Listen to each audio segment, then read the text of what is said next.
और क्या क्या चीजें हैं जो भक्ति मार्ग में जहर के समान है, सतगुरु से दूर करती है।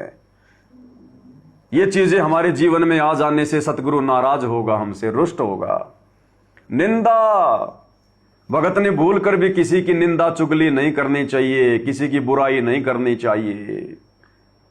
अरे भगत को तो सतगुरु ने इतना भक्ति मटेरियल दे दिया, इतना सिलेबस दे दिया, वो ही पूरा नहीं होता। भक्तों से तो सतगुरु की महिमाएं पूरी नहीं हो पाती, निंदा चुगली करने के लिए समय किसको। तो गुरुदेव कह रहे हैं भगत ने भूल कर किसी की निंदा चुगली नहीं करनी चाहिए। हां, यदि कोई सत्य बात है तो सत्य को सत्य कहना फिर निंदा चुगली में नहीं आता। किसी ने गलत काम कर दिया और आपने कहना पड़ गया तो वो निंदा चुगली में नहीं है, क्योंकि वो गलत काम उसने किया है। चोर को चोर कहना उसकी निंदा नहीं है। परमात्मा कहते हैं साचा शब्द कबीर का और प्रगट किया जगमाही, और जैसे को तैसा कहे सो तो निंदा नहीं। तो हमने विशेष तौर पर ध्यान रखना है। स्तुति, यदि हमारी कोई स्तुति कर रहा है, हमारी कोई महिमा कर रहा है, हमारी कोई बड़ाई कर रहा है, तो हमने गुब्बारे की तरह फूलना नहीं है। अगर गुब्बारे की तरह हमने मान बड़ाई की हवा अपने अंदर भर ली किसी के द्वारा हमारी स्तुति करने से, हमारी बड़ाई करने से, हो सकता कोई अपने स्वार्थ के लिए अपनी बड़ाई कर रहा हो सकता कोई अज्ञानता में बड़ाई कर रहा हो कि इससे बड़ा कोई भगत नहीं, इससे ज्यादा तो कोई सेवा ही नहीं करता होगा संगत में। तो आप और हम भगत भाई बहनों ने उस स्तुति को सुनकर, पहली बात तो हमारे अंदर इस स्तुति की भूख ही नहीं होनी चाहिए। फिर भी यदि कोई कर रहा है, क्योंकि भगत तो फिर ऐसे काम करेगा। अरे भगत कोई बुरे काम तो करेगा नहीं जो लोग उसकी निंदा करेंगे, भगत तो अच्छे काम करेगा, तो भगत की तो स्तुति होगी। जैसे आज मीराबाई की स्तुति हो रही है, धर्मदास जी की, धन्ना जी की, ऐसे ही इस कलयुग की पिछली पीढ़ी में जीवित भक्तों की भी स्तुति होगी। दुनिया बड़ाई करेगी आने वाले समय में, अभी तो बुराई कर रही है। तो हमने स्तुति के चलते फिर गुब्बारे की तरह अपने अंदर मान बड़ाई वाली हवा नहीं भरनी। अन्यथा जब गुब्बारे में हवा भर दी जाती है, जब छोड़ दिया जाता है, फिर वो जमीन पे नहीं टिकता, वो फिर ऊपर उड़ता है। फिर ऊपर जाकर क्या होगा, धूप लगने से फूट जाएगा, या किसी पेड़ में कोई कांटा लगने से फूट जाएगा और वहीं लटका रहेगा, दुर्गति। तो भक्तों ने अपने अंदर स्तुति की चाहत आने नहीं देना है। भगत को स्तुति की भूख होनी नहीं चाहिए। कोई कर रहा है तो भगत ने यह सोचना कि यह श्रेय मेरे गुरुदेव को जा रहा है। अरे मैं निकम्मा क्या अच्छा काम कर सकता था अगर गुरु की शरण में नहीं होता तो ये स्तुति भी मेरे गुरु जी के लिए है। मेरे गुरु ने मुझे सही शिक्षा दी तो आज मैं कोई अच्छा कर्म कर पा रहा हूं। तो हर चीज का श्रेय अपने गुरुदेव भगवान को। और वैसे भी परमात्मा कहते हैं, भगत को बताते हैं कि सतगुरु के दरबार में गाहक कोटि अनंत, कि सतगुरु के दरबार में तो दीक्षा लेने के लिए ना जाने कितने ग्राहक आएंगे, कितने लोग आएंगे, करोड़ों अनंत। सतगुरु के दरबार में ग्राहक कोटि अनंत, पर चार चीज वो चाहते, रिद्धि सिद्धि मान महंत। वो तो चार चीज की भूख लेके आते हैं। यानी 90% भगत सतगुरु के दरबार में चार चीजों की भूख में आते हैं, रिद्धि सिद्धि मान महंत। कोई धन प्राप्ति के लिए, कोई सिद्धि प्राप्ति के लिए, कोई मान बढ़ाई के लिए कि ये गुरु जी का खास है, गुरु जी के साथ में रहता है, इसके माध्यम से गुरु जी के वहां प्रार्थना लगा दो, फिर वो फूल जाएगा। और महंत यानी महंताई, संताई, कि गुरु जी मुझे गुरुपद दे दें, गुरु जी मुझे कोई ब्रांच खोल के दे दें, छोटा मोटा मुझे कोई अधिकारी बना दे। तो कहते हैं सतगुरु के दरबार में गाहक कोटि अनंत, चार चीज ये चाहते, रिद्धि सिद्धि मान महंत। ये मुक्ति प्राप्त नहीं कर सकते, यही सड़ेंगे काल की व्यवस्था में, चार मुक्तियों में रहेंगे। मुक्ति कौन प्राप्त करेगा? फिर गुरुदेव कहते हैं कि सतगुरु के दरबार में ऐसा कोई एक का मतलब कोई बिरले, सतगुरु के दरबार में ऐसा कोई एक, इन चारों को छोड़कर जो चाहे पुरुष अलेख, जो रिद्धि सिद्धि मान महंताई को ठोकर मारकर इस ज्ञान को आधार बनाकर कि कल को मुक्ति नहीं हुई तो गधा बन के घूमूंगा यहां पर, और केवल अपने सतगुरु को चाहेगा, केवल मुक्ति चाहेगा, भक्ति चाहेगा, तो ऐसे फिर आत्माएं सफल होती है। तो निंदा स्तुति मान बढ़ाई मन से मार गिरावे, इस मन में आने ना दे गुरु जी के ज्ञान आधार से कि गुरु जी क्या कहते हैं। भाई बार बार गुरु जी समझाते हैं कि मान बढ़ाई से हैं दूर, आजिज के हरि सदा हजूर। कि मान बढ़ाई रखने वाले भगत से तो गुरु जी लाखों कोस दूर है, और आजिज जो दास होता है, जो अधीन होता है, उसके गुरुजी सदा पास में रहते हैं, पास में। अष्ट सिद्धि की अटक ना माने। अष्ट सिद्धि, कितनी सिद्धियां क्यों ना आ जाओ हमारे अंदर, क्योंकि भाई और बहनों हमें जो शत भक्ति प्राप्त हुई है, हमारे अंदर 24 सिद्धियां आ गई, 24 सिद्धियां। लेकिन हमें महसूस नहीं होता, परंतु हमारे अंदर 24 सिद्धियां आ गई जो ब्रह्मा विष्णु महेश के पास भी नहीं है। और इसी भक्ति की कमाई से, इन सिद्धियों के सहारे ही हम शतलोक जाएंगे। फिर भक्ति की कमाई हमारे पास जमा हो रही है। भगत के अंदर जुबान सिद्धि आ जाती है, जुबान सिद्धि। इसलिए परमात्मा कहते हैं कि तीर कमान से और बात जुबान से सोच समझ के निकालनी चाहिए भगत ने, क्योंकि भक्ति करते रहने से भगत के अंदर जुबान सिद्धि आ जाती है, जुबान सिद्धि। अरे गुरुदेव हमें एक छोटा सा उदाहरण देते हैं कि गरीबदास पंथ में एक व्यक्ति था, उसने सांप के काटने के बाद जहर उतारने का एक मंत्र की उसने कोई सिद्धि कर ली। गरीबदास जी के सदग्रंथ से एक वाणी है, उस वाणी को उसने बार बार लाखों बार बोल बोल के उसने सिद्धियां कर ली, क्योंकि ये वाणियां स्वयं सिद्ध हैं गरीबदास जी की और कबीर जी की, ये स्वयं सिद्ध है। तो बार बार उनकी आवर्ती करने से, बार बार उस मंत्र को रिपीट करने से, जैसे ये लोग बोलते हैं ना, ये जो गायत्री मंत्र ओम भूर्भुवस्सुवः, तो बार बार आवर्ती करने से जुबान सिद्धि आ जाती है। हम किसी के लिए कुछ बोल देते हैं अच्छा या बुरा, वो सिद्ध हो जाता है। और आप और हम भाई और बहनों, वो तो अपने स्वार्थ के लिए, मान बढ़ाई के लिए बार बार उस मंत्र की आवर्ती करता है, और आप हम निष्काम भाव से, निस्वार्थ भाव से। और कितनी बार हम रिपीट करते हैं और कितने वर्षों से कर रहे हैं। किसी को भक्ति पे लगे 2 साल हो गई, किसी को 10 साल हो गई, किसी को 15 साल हो गई। दिन में कितनी बार हम मंगलाचरण बोलते हैं, कितने हम मंत्रों का जाप कर रहे हैं बार बार, तीनों समय की आरती कर रहे हैं हर दिन। गुरु जी का नाम भी एक परम सिद्धि है। बंदी छोड़ सतगुरु रामपाल जी भगवान की जय। हर प्रकार के मंत्रों से बड़ा मंत्र सत्य पुरुष का नाम, जो वर्तमान में लीला कर रहे हैं। तो हम कितनी बार बार रिपीट कर रहे हैं। तो आप और हम भगत भाई बहनों में सिद्धियां आ जाती हैं, सिद्धियां, जुबान सिद्धि, अन्य सिद्धियां। इसलिए गुरुदेव कहते हैं भगत ने किसी को आशीर्वाद नहीं देना चाहिए, भगत ने किसी को बद्दुआ नहीं देनी, क्योंकि तुम्हारे वचन में शक्ति आ गई, जुबान सिद्धि आ गई। और अगर तुम यहीं पर अगर अपनी भक्ति को नष्ट करते रहोगे तो तुम शतलोक कैसे जाओगे। इसलिए मालिक कहते हैं भगत ने धैर्यवान होना चाहिए, शील संतोष विवेक दया क्षमा। जल्दबाजी में जोश में होश नहीं खोना चाहिए, किसी को गाली वाली नहीं देनी चाहिए, किसी को बुरा भला नहीं कहना चाहिए। हाँ, परमात्मा का विधान है, उसको बताओ प्यार प्रेम से कि भैया भक्ति नहीं करेगा तो मालिक कहते हैं गधा बनेगा। तो इसमें हमारी जुबान सिद्धि का दुरुपयोग नहीं हो रहा। और एक हम किसी से नाराज होकर कह दें कि नालायक अगले जन्म में तू गधा बनेगा, तो फिर हमने जुबान सिद्धि का दुरुपयोग कर दिया। तो ये हमने बहुत सावधानी रखनी है, सोच समझना भाई और बहनों। इसलिए गुरुजी कहते हैं भक्तों ने किसी को good morning, good evening, good afternoon नहीं बोलना। गुड का मतलब होता है अच्छा, और मॉर्निंग यानी सुबह। यदि हम किसी को कहेंगे भाई साहब गुड मॉर्निंग, तो हमने उसकी सुबह की कामना कर दी कि तेरा सुबह का दिन बहुत अच्छा जाए तेरा।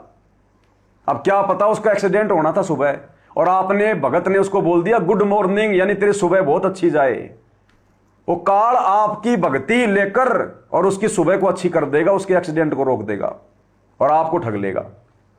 इसलिए गुरुदेव कहते हैं हमने good morning, good afternoon, good evening नहीं बोलना। अगर बोलना भी पड़ जाए किसी को मजबूरी में, तो गुड की जगह बोल दो God, God morning, God afternoon, God evening. God morning का मतलब ये सुबह जो हुई है ये भगवान की दया से हुई है। गॉड आफ्टरनून, ये जो दोपहर का जो समय आया है दुनिया देख रही है, ये भगवान की रजा से हुआ है, नहीं तो ना जाने क्या यहां पर जो है परले आ जाती। तो इस प्रकार से भाई और बहनों हमने सावधानी बरतनी है। अष्ट सिद्धि की अटक न माने, आगे कदम बढ़ावे, यानी भक्ति मार्ग पर आगे बढ़े, अपने गुरु जी को ध्यान में रखते हुए, उनके वचनों को ध्यान में रखते हुए, दुनिया को देख के नहीं चलना।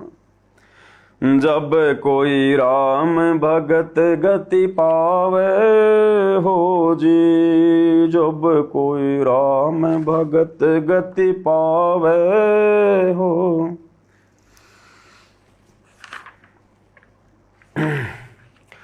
भाई आशा नदी उलट के डाट आडा बांध लगावे, आशा नदी उलट के डाट आडा बांध लगावे।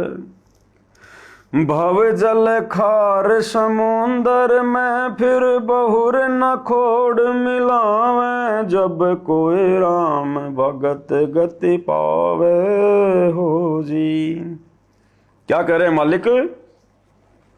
आशा नदी उलट के डाटे और आडा बांध लगावे। आशा नदी यानी काल प्रेरणा से हमारे मन में ना जाने क्या क्या इच्छाएं उठेंगी। दुनिया को देखकर बिना ज्ञान के लड़के को बहुत ऊंची एजुकेशन दिला दूं, बड़ा अधिकारी बना दूं, फिर पैसे कमाएगा, मौज से रहा करेंगे। लोग कहेंगे हैं भाई कमिश्नर का बाप है ये फलाने अधिकारी का बाप है। मन में पता नहीं क्या क्या इच्छाएं उठेंगी, आशाएं उठेंगी। कोठी बना लूं, बड़ी कार ले आऊं, हैं और एक अच्छा ट्यूबवेल और लगा लूं, एक मकान है फिर भी और बना लूं, टाइल मार्बल लगा दूं, चिप्स लगा दूं, ये कर लूं, सरपंच बन जाऊं। दुनिया भर की बकवादें जो भक्ति में किसी काम की नहीं, वो काल प्रेरणा से उठेंगी। तो कहते हैं आशा नदी उलट के डांटे, ज्ञान को आधार बना के उनको रोक के उनको डांटे कि नालायक। गुरुदेव कहते हैं कोटि जन्म तू राजा की न्या और मिटी न मन की आशा, और भिक्षुक होकर दर दर हांडिया मिला न निर्गुण राशा। अभी छोटे से जीवन में तू सरपंच बन के क्या प्राप्त कर लेगा, अगले जन्म में फिर गधा भी बन के घूमेगा। तो कहते हैं आडा बांध लगावे, जैसे पानी को रोकने के लिए नदी के बीच में बांध लगा दिया जाता है, पानी रुक जाता है। इसी प्रकार हमने ये ज्ञान आधार रूपी, ये तत्व ज्ञान रूपी बांध लगाना है। जो काल की जो फालतू की जो प्रेरणा उठती है ना, इनको रोकना है तत्व ज्ञान से, गुरु जी के ज्ञान को आधार बनाकर। फिर ऐसा करेंगे तो क्या होगा? भव जल खार समुद्र में फिर भौर न खोड़ मिलावे। ऐसा करने से वो भगत सफल हो जाएगा भक्ति पर, उसकी मुक्ति हो जाएगी, सतलोक चला जाएगा। फिर इस भव जल में, इस खारे समुद्र में, 84 लाख योनि वाले समुद्र में, जन्म और मरण के समुद्र में बहुर न खोड़ मिलावे, दोबारा से उसको शरीर नहीं मिलेगा, फिर वो मुक्त हो जाएगा। जब कोई राम भगत गति पावे हो जी, जब कोई राम भगत गति पावे हो जी। गगन महल गोविंद गुमानी पलक माही पहुँचावे, गगन महल गोविंद गुमानी पलक माही पहुँचावे। नितानंद माटी का मंदिर नूर तेज हो जावे, जब कोई राम भगत गति पावे हो जी, जब कोई राम भगत गति पावे हो जी। अब ये कबीर परमात्मा का शब्द था। गुरुदेव कहते हैं नित्यानंद जी ने अपनी मोहर लगा दी, कोई बड़ी बात नहीं, हमने तो शिक्षा लेनी है। तो यहां नित्यानंद जी जो कि काल की उपासना करते थे, विष्णु जी के पुजारी थे, उनके गुरुजी थे गुमानी दास जी जो कि विष्णु जी के पुजारी थे, और उन्होंने अपने गुरुदेव भगवान की किस प्रकार से महिमा गाई है, किस प्रकार से उनको महिमा दी है। वो नकली भगत था, नकली उसका गुरु था, ना 84 से बाहर नित्यानंद हो पाया, ना उसका गुरु हो पाया। और वर्तमान में नित्यानंद गुरुदेव कहते हैं स्वर्ग में बैठा हुआ थोड़े बहुत समय के लिए, बाद में नीचे पटकेगा काल 84 लाख योनियों में। लेकिन महिमा कितनी जबरदस्त की उसने अपने गुरु की। कहते हैं ऐसी महिमा यदि ये सतभक्ति मिलने के बाद यदि आप अपने गुरु की करोगे, अपने परमात्मा की करोगे, तो कहते हैं तुम्हें फिर ये जो माटी का जो महल है, माटी का महल यानी ये शरीर जो कभी भी समाप्त हो जाए, इसलिए इसको माटी का मंदिर कहा है। नूर तेज हो जावे, ये माटी का शरीर फिर परमात्मा सतलोक में ले जाकर इसको नूर का बना देगा। नूर तेज हो जावे, ये नूरी शरीर मिलेगा फिर हमें, वो कभी समाप्त नहीं होगा, कभी उसमें कोई रोग नहीं, कोई शोक नहीं, कोई पीड़ा नहीं, कोई बीपी नहीं। इस सतभक्ति से, इस सतभक्ति को देने वाले गुरु की महिमा से, उसकी मर्यादाएं निभाने से। तो कहते हैं जिस कदर काल लोक के नियमों के अनुसार और नित्यानंद ने अपने गुरु की छप्पर फाड़ महिमा की, आजीवन उनके गुण गाता रहा, उनके द्वारा दी गई भक्ति करता रहा, तो कहते हैं जैसा उसका गुरु था, जितना सामर्थ्य था, जहां तक का उसका ब्योत था, उसको स्वर्ग में बैठा दिया। और हमारे गुरु सतगुरु रामपाल जी, कबीर भगवान, इनका ब्योत तो सबसे ऊपर है। इनके बराबर तो कोई सामर्थ्यवान नहीं है। ये तो डायरेक्ट सतलोक में बैठाएंगे ले जाकर। नितानंद माटी का मंदिर, नूर तेज हो जावे। तो आज है वो मौका आप और हमारे पास, जो मौका नित्यानंद जी को भी नहीं मिला। जब कोई राम भगत गति पावे हो जी, जब कोई राम भगत गति पावे हो जी। तो भाई और बहनों, बहुत बड़ी दया, बहुत बड़ी मेहर पूज्य गुरुदेव भगवान की। इसी प्रकार से परमात्मा आप और हम सभी को मौका देते रहें साथ संगति के लिए, और हम गुरुदेव भगवान की इसी प्रकार से महिमा करते रहें और गुरुदेव की रजा का भरपूर फायदा उठाते रहें। और ऐसे ही गुरु की महिमा करते करते, भक्ति करते करते, गुरु के गुणगान करते करते आप और हमारा ये समय कब व्यतीत हो जाए हमें पता भी ना चले, और अगले क्षण हम सतलोक में बैठे मिले, सतलोक में। तो आज के वीडियो में गुरुदेव भगवान के आशीर्वाद से केवल इतना ही। परमेश्वर हम सभी को आज्ञा दें, इजाजत दें, हमारा मार्गदर्शन करते रहें, अपना आशीर्वाद बरकरार रखें। बंदी छोड़ सतगुरु रामपाल जी परमेश्वर जी की जय हो। जय हो गुरुदेव भगवान की, जय हो परमात्मा।